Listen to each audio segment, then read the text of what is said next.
In the 3rd and 4th centuries of the Common Era, the Roman Empire still stretched across much of the known world, an immense political organism that bound together lands from the cold mist of Britain to the deserts of Egypt. On a map, its borders seemed immovable, and within its boundaries stood the symbols of centuries of achievement: roads that cut like veins through the landscape, aqueducts that carried water to distant cities, and a network of ports that connected the Mediterranean world into a single economic heart. To those who lived within the empire, Rome was not a place, but an entire world. Yet beneath this image of order and permanence, the strain was becoming evident. The vastness that had once been the empire's greatest strength had become its weakness. Maintaining legions along frontiers that stretched from the Atlantic coast to the Euphrates placed demands on an imperial treasury that had begun to collapse under its own weight. The fortifications along the Rhine and the Danube still stood as impressive barriers, but they were no longer patrolled by the disciplined, well-fed garrisons of an earlier age. Civil wars and political rivalries had drained both manpower and confidence, leaving long stretches of border thinly held in the cities. The image of Rome's greatness endured. Marble forums still glittered in the sunlight. Public baths steamed. Each morning, processions and games gave the impression of normal life continuing as it always had. But beyond these urban centers, the countryside told a different story. Farms were abandoned in some regions as taxes increased, and repeated incursions made the work of cultivation more dangerous. Roads that had once been crowded with merchants and caravans became quieter with each passing year. Villas that had been built for leisure and display were now refortified as defensive retreats. Even in Italy, there was a growing sense that the security Rome had promised for centuries could no longer be taken for granted. Beyond the empire's borders, change was coming at a pace few in the capital could understand. In the forests of northern Europe and on the great steppe lands of the east, entire peoples were on the move. Some sought new lands to farm.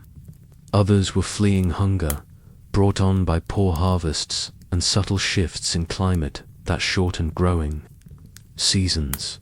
The rise of new powers beyond Rome's frontiers sent ripples through this vast landscape. As one group of tribes fled before a stronger rival, they pressed upon the next, creating a chain of displacement that moved ever closer to the Rhine and the Danube. Inside the empire, the political structure was fraying. The 3rd century had seen emperors rise and fall at a pace that made stability impossible. Civil wars and military coups became a pattern. The great plagues that swept across the provinces further weakened Rome's ability to recover, leaving gaps in its armies and creating an economy increasingly strained by the need to defend its borders. Even as the state imposed heavier taxes to meet these demands, the confidence of its citizens eroded to the senators in Rome and the provincial elites who still clung to the old ways. The peoples beyond the border were a convenient abstraction. Barbarians, uncivilized and primitive, a foil for their own idea of order. But the reality was more complex. The conditions taking shape outside the empire were creating a pressure that would soon test whether this world, so proud of its permanence, could withstand the shock of so many migrations. What seemed, in the 4th century, a distant problem along the edge of the known world would soon grow into a crisis that the empire could neither ignore nor control. The Romans used the word barbarian to describe those who lived beyond the frontiers of their world. It was a term that began as a description of unfamiliar languages, the sound of foreign speech that to Roman ears seemed little more than an unintelligible babble. Over time, it came to mean anyone who lived outside the cultural framework of Rome and Greece. It was not a racial term in the way modern audiences might assume. It was a label that divided the familiar from the unknown, the civilized from those who seemed to exist outside its boundaries. For centuries, this concept shaped the Roman view of the people who lived beyond the walls and rivers that marked the limits of their power. Beyond the limes, the defensive lines of the Rhine, the Danube and the deserts of the east lived a variety of peoples whose names would become central to the history of Europe: Goths, Vandals, Franks, Saxons, Lombards, and, arriving from much farther away, the fearsome Huns. These societies were diverse. They did not form a single cultural bloc, and they spoke different languages, worshipped different gods, and organized themselves in different ways. Many were built around extended kinship groups. Loyalty to one's family and one's chieftain formed the fabric of their politics. Some groups were loosely federated tribes. Others gathered around charismatic war leaders who could unite scattered bands into formidable armies for a time, before splintering again. Life beyond the frontier was harsh and shaped by movement. These were societies that depended on herding, farming, and hunting, and they learned to adapt to the changing conditions of their environment. Periods of famine or cold seasons could push them to seek new lands. In the wide forests of Germania and the open steppes that stretched far to the east, migration was not an exception but a recurring fact of life.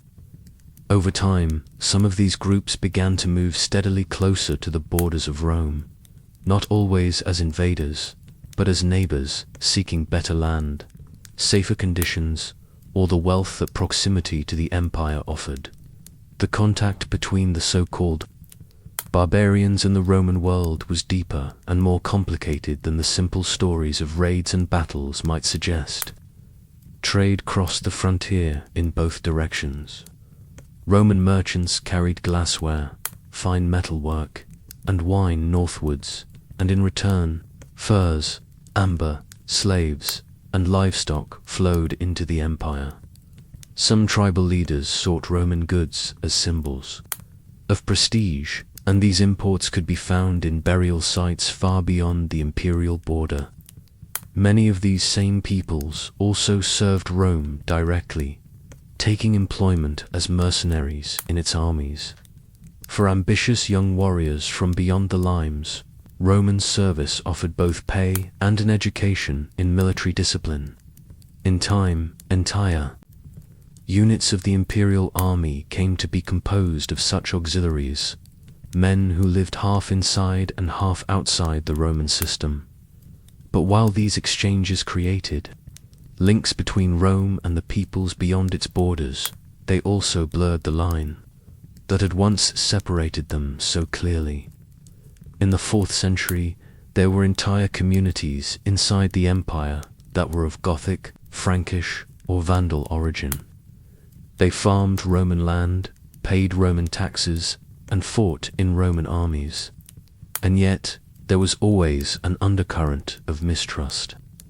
To many Romans, these communities remained outsiders, bound to the empire by convenience rather than loyalty. To the tribes, Rome was a source of wealth and protection, but also a system that they knew would never fully accept them. This uneasy relationship meant that the border was no longer a clear division between two worlds. It had become a wide, shifting zone where cultures mixed and influence flowed in both directions. By the end of the 4th century, this delicate balance was under strain. The empire was weakening, the pressures beyond the frontier were intensifying, and the world that had long thought of itself as permanent was about to find that the boundary between Rome and the barbarians was far more fragile than it appeared.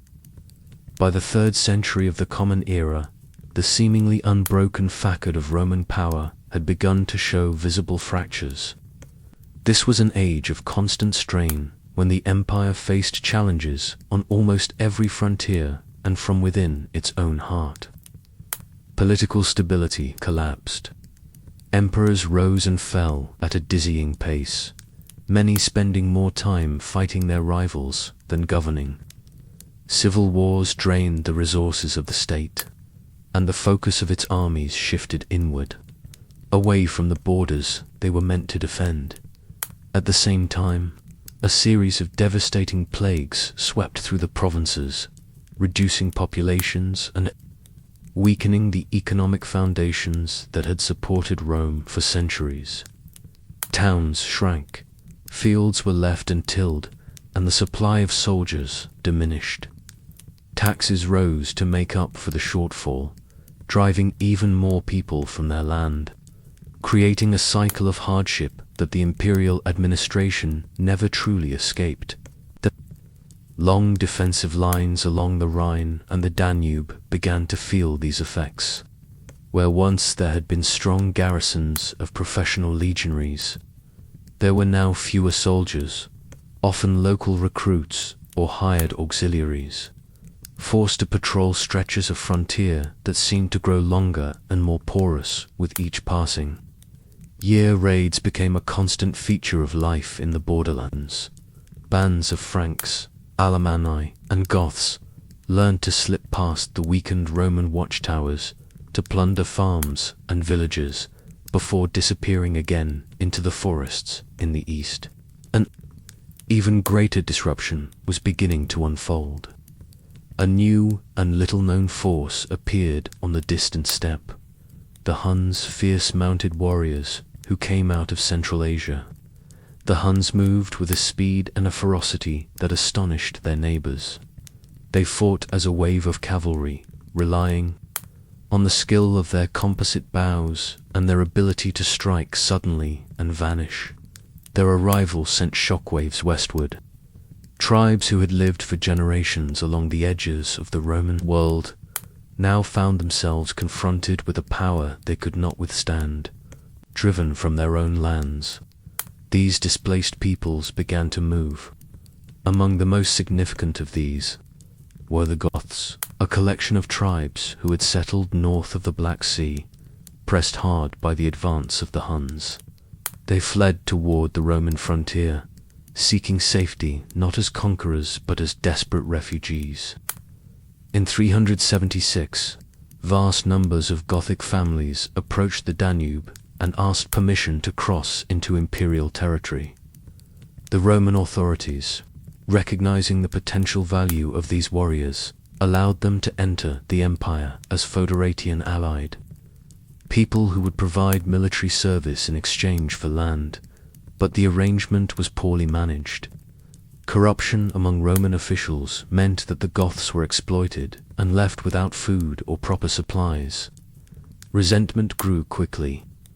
What had begun as a settlement soon turned into open rebellion. 2 years later, this tension erupted into one of the most decisive confrontations of the late Roman world, the Battle of Adrianople. On a hot August day in 378, the Eastern Emperor Valens led his forces to meet the Goths in the rolling plains of Thrace. Confident of victory and eager to act before reinforcements arrived from the Western Empire, Valens engaged the enemy without waiting. The battle that followed was a catastrophe. The Roman army was outmaneuvered, its formations broken apart by the ferocity of the Gothic cavalry. By the end of the day, 2/3 of Valens's force lay dead, and the emperor himself was among the fallen. The defeat at Adrianople was more than a single battlefield loss. It exposed a new reality. The Roman army was no longer the unchallengeable force it had once been. For the first time in centuries, a group from beyond the frontier had destroyed a Roman field army in open combat, and had done so within the empire's own territory. The psychological effect was profound. It marked the moment when the balance of power began to shift, when Rome no longer held absolute control over the lands it claimed. In the aftermath of Adrianople, the Goths roamed freely through the Balkans, and the empire was forced to negotiate rather than dictate terms. The long process that would lead to the transformation of the Roman world into something entirely new had begun in earnest. The defeat at Adrianople did not end the presence of the Goths within the empire.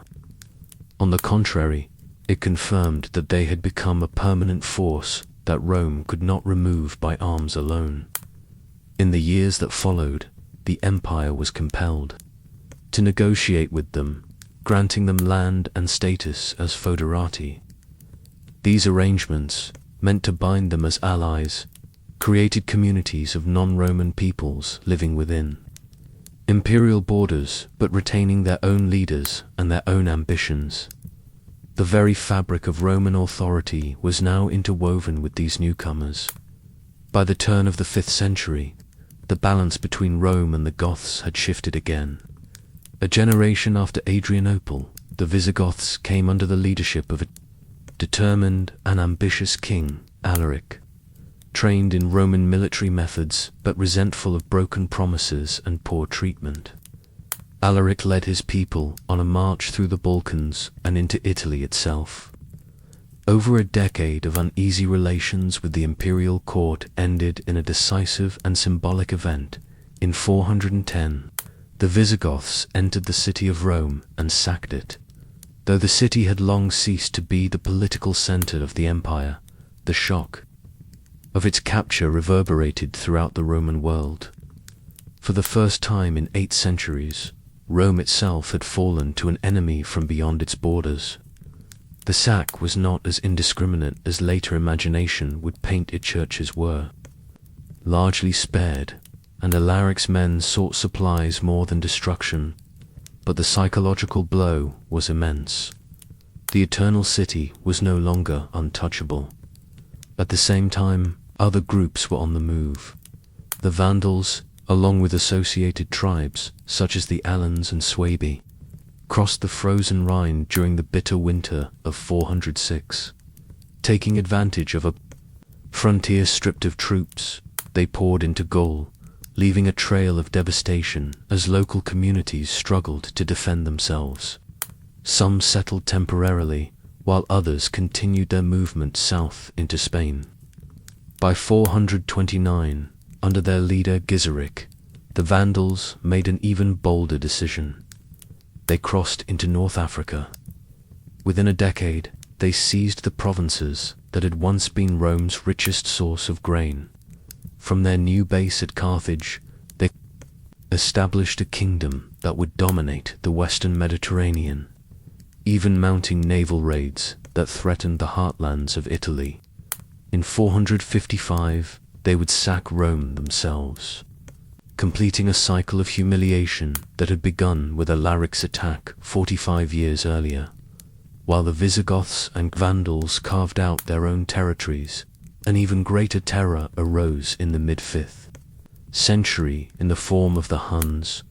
Under the leadership of Attila, they assembled a confederation of mounted warriors that swept through the Balkans and deep into Gaul and Italy.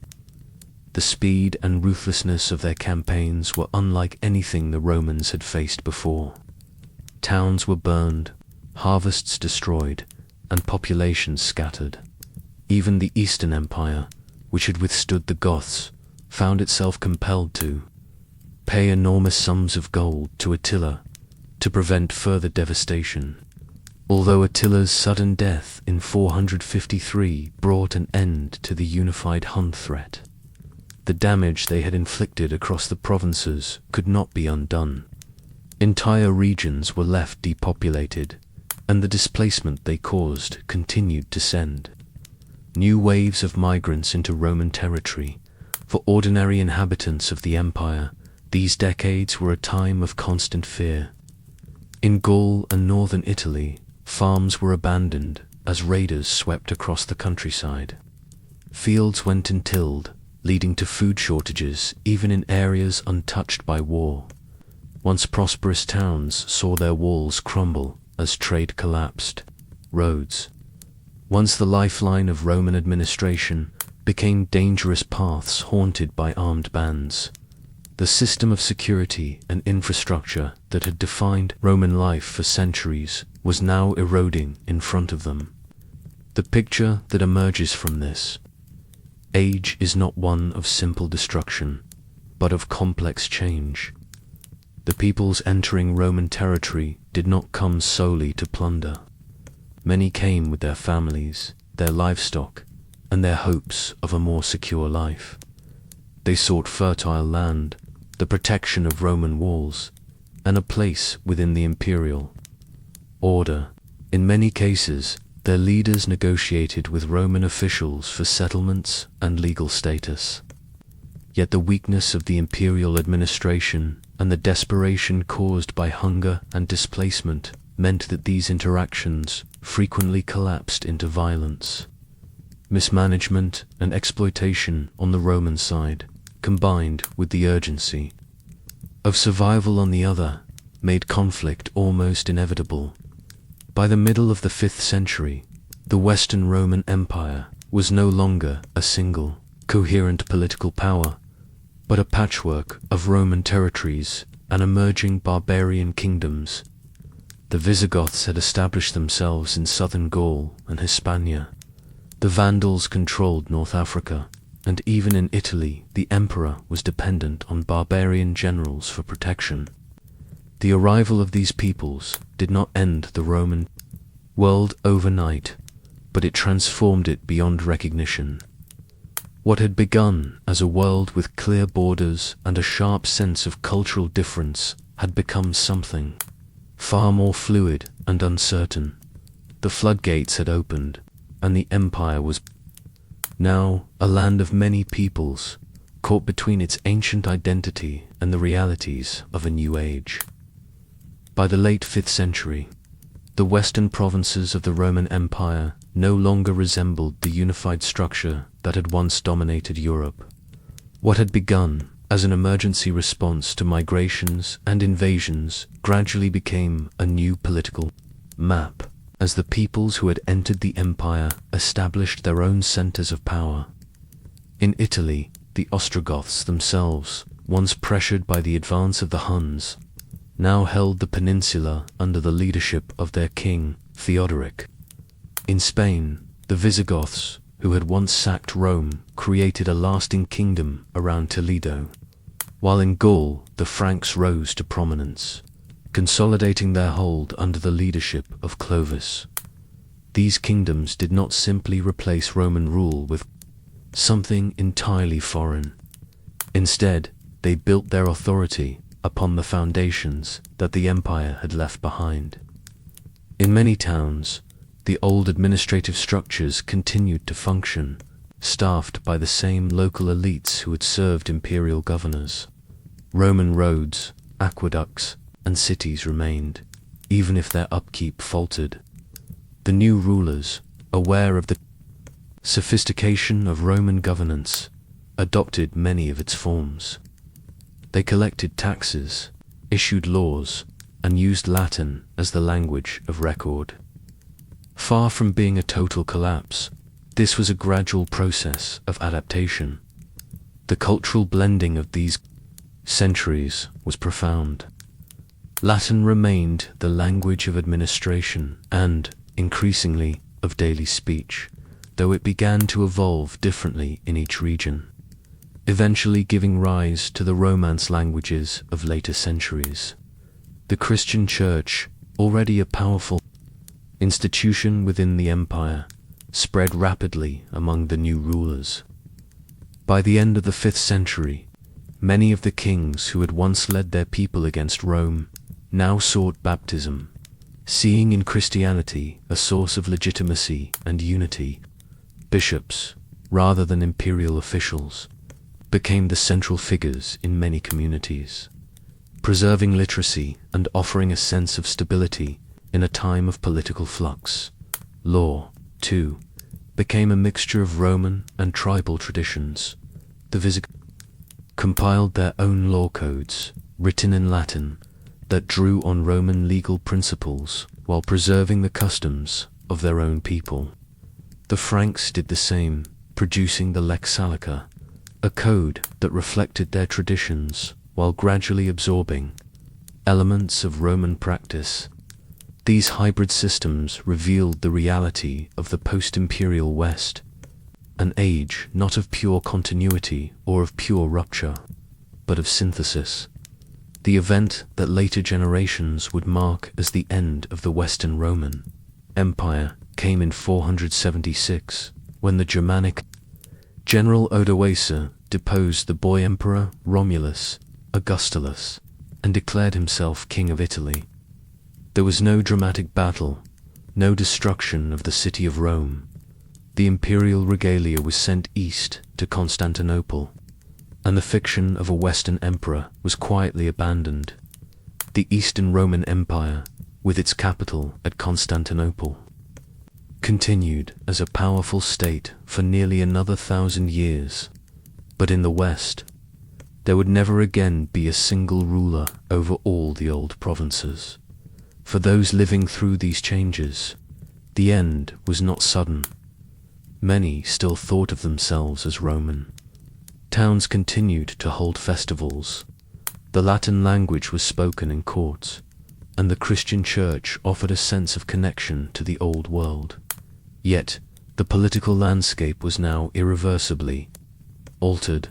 The Italian peninsula, Gaul, and Spain were no longer provinces of a single empire, but a mosaic of successor kingdoms. The story of this period is therefore not only one of decline, but also of transformation. Out of the upheaval of the 5th century, a new world began to emerge, built on the ruins of the old. It was a world where Roman traditions survived, but where new powers, new identities, and new ways of life would come to define the next age of European history. In the centuries that followed the fall of the Western Roman Empire, the political and cultural landscape of Europe bore the imprint of the migrations that had reshaped it. The peoples who had once stood at the empire's frontiers now became its heirs. From the Visigoths in Spain and the Franks in Gaul, to the Ostrogoths, and later the Lombards in Italy.